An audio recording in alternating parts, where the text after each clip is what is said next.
कुमार पांडे और इस वीडियो में हम बात करेंगे network analysis and synthesis of unit number 1।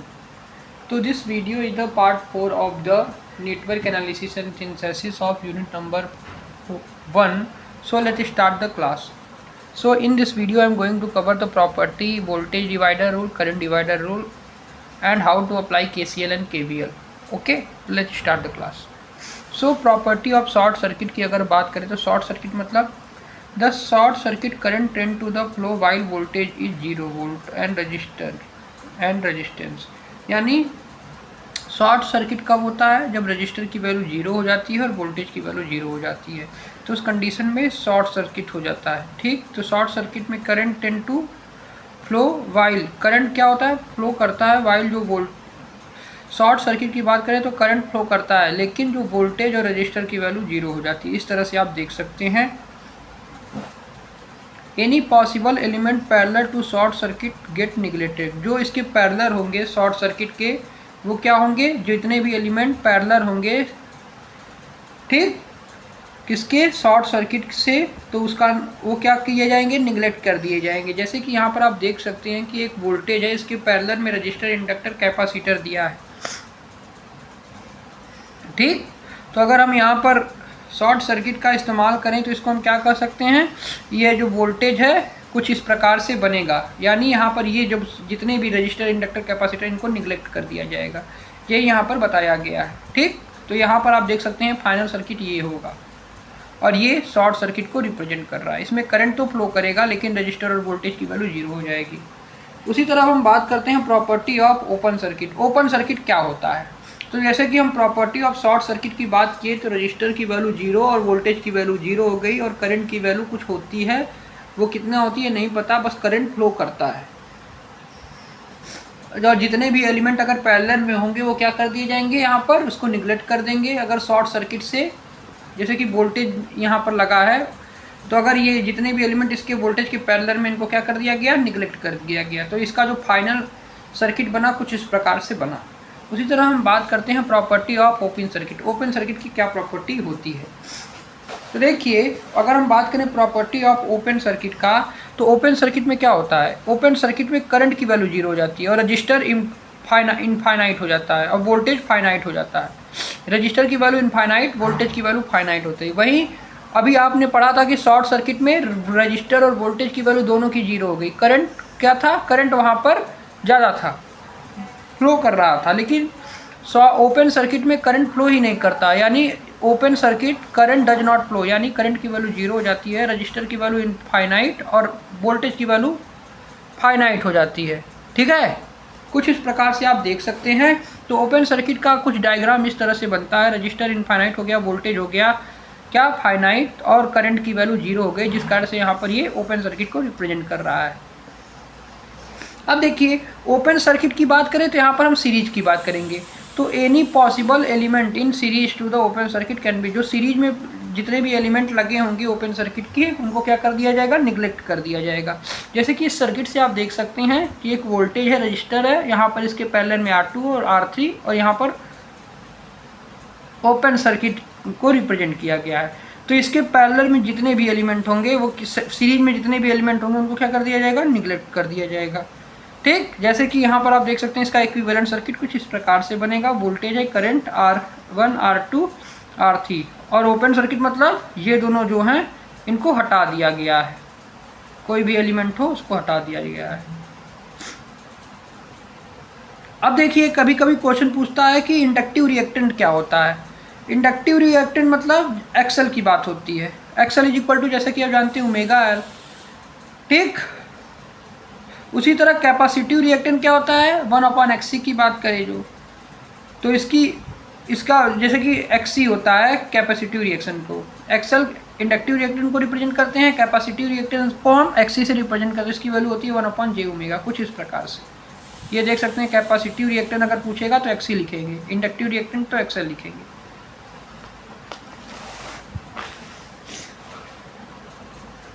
अब बात करते हैं वोल्टेज डिवाइडर रूल।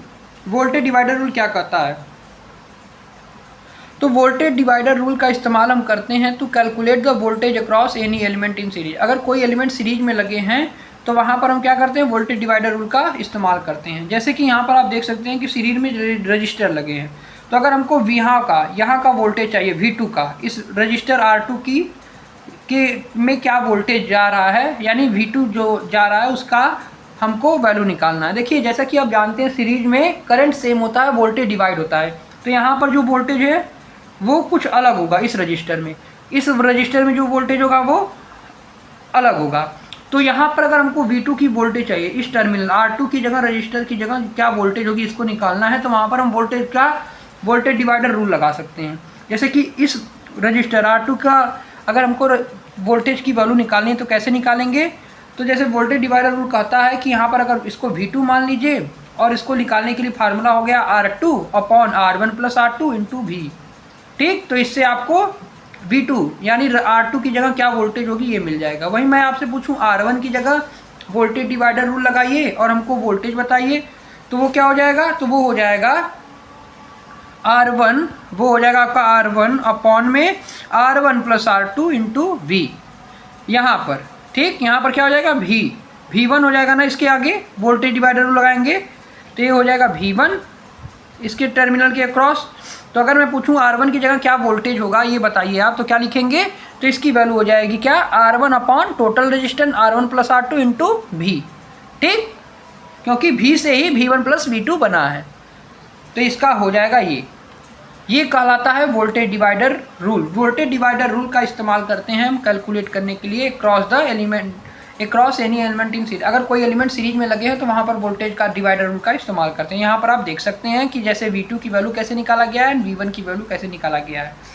उसी तरह करंट डिवाइडर रूल क्या है, जैसे कि वोल्टेज डिवाइडर रूल जब एलिमेंट सीरीज में लग रहे थे तो वहाँ पर इस्तेमाल करते हैं।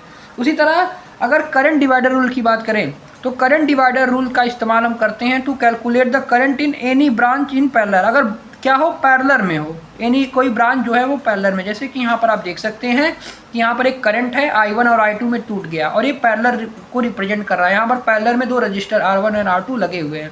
तो अगर मैं पूछूँ I1 इसमें क्या करंट जाएगा, I1 की करंट की वैल्यू क्या होगी, किसके बराबर होगी, तो इसकी वैल्यू होती है R2, इसका रेजिस्टेंस लेंगे अपॉन में R1 + R2 × I कर देंगे, तो इससे आपको I1 का करंट ऑफ R1 मिल जाएगा। मतलब कि R1 में क्या करंट जा रहा है, अगर इसको निकालना है तो हम दूसरे का रजिस्टर लेते हैं जो कि पैरेलल में, जैसे कि R2 को लेंगे, ऊपर R2 का आएगा रजिस्टर और नीचे क्या आता है, total resistance R1 + R2 × I। ठीक, यहाँ से हमको I1 की वैल्यू मिल जाएगी। तो I1 निकालना है तो करंट डिवाइडर रूल इस्तेमाल करेंगे, तो क्या लिख सकते हैं इसको लिख सकते हैं R2/R1 + R2 × I।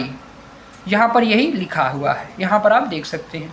उसी तरह आगे बढ़ते हैं। वहीं मैं पूछूं I2 का अगर मैं करंट डिवाइडर रूल लगाऊं तो बताइए क्या होगा, इसकी वैल्यू क्या होगी बताइए। तो आप यहाँ से आप यह कह सकते हैं कि इसकी अगर हम करंट डिवाइडर रूल लगाएं तो दूसरे वाले का रजिस्टर लेंगे, तो यहाँ पर R1 लेंगे upon total resistance R1 + R2 × क्या कर देंगे, I कर देंगे। यहाँ से हमको I2 करंट मिल जाएगा। तो आई होप ये current divider rule end voltage divider rule आपको समझ में आया होगा। उसी तरह अब हम आगे बढ़ते हैं। अब देखिए कुछ और, जैसे कि कुछ क्वेश्चन और, जैसे कि ये दो रजिस्टर थे तब यहाँ पर ये फार्मूला वैलिड था, लेकिन अगर 3 रजिस्टर आ जाए, 3 रजिस्टर अगर पैरेलल में हो तो अगर वहाँ पर करंट डिवाइडर रूल लगाएंगे तो कैसे लिखेंगे, अब मैं उसकी बात करता हूँ। जैसे देखिए इस क्वेश्चन में 3 रजिस्टर हैं जो कि पैरेलल में लगे हुए हैं। यहाँ पर हमको करंट डिवाइडर रूल लगाना है। हम पूछ रहे हों कि हमको I2 का करंट चाहिए, तो I2 का करंट अगर हमको चाहिए तो हम आगे वाले करंट के रजिस्टर को लेते हैं। यानी हम क्या करेंगे, हम इसमें जैसे कि हम I2 में हमको क्या चाहिए, हमको चाहिए I3 का करंट, मतलब कि I2 का करंट डिवाइडर रूल निकालना है। ठीक, यहाँ पर I2 लिख दीजिए, ये I2 है। तो यहाँ पर I2 का अगर करंट डिवाइडर रूल लगाना है तो क्या लगाएंगे, आगे वाले रजिस्टर को लेंगे, तो ये हो जाएगा 1/R3, फिर टोटल रजिस्टेंस, क्योंकि ये पैरेलल में है तो R1 1/R1 + 1/R2 + 1/R3 × I। ठीक, फिर आगे जब बढ़ेंगे तो I2 का जो करंट होगा जब इसको सॉल्व करेंगे तो R1/R2 × R1 × R2 + R2/R3 R2 into R3 plus R3 upon R1 into I हो जाएगा। ये करंट डिवाइडर रूल हो गया। अगर 3 टर्मिनल आ गए, 3 रजिस्टर अगर पैरेलल में हो तो हम क्या करते हैं, करंट डिवाइडर रूल में हमेशा आगे वाले रजिस्टर को लेंगे और टोटल रजिस्टेंस अपॉन कर देंगे, फिर उसमें जो मेन करंट है आई उससे मल्टीप्लाई कर देंगे। ये आपका करंट डिवाइडर रूल कहता है। ठीक,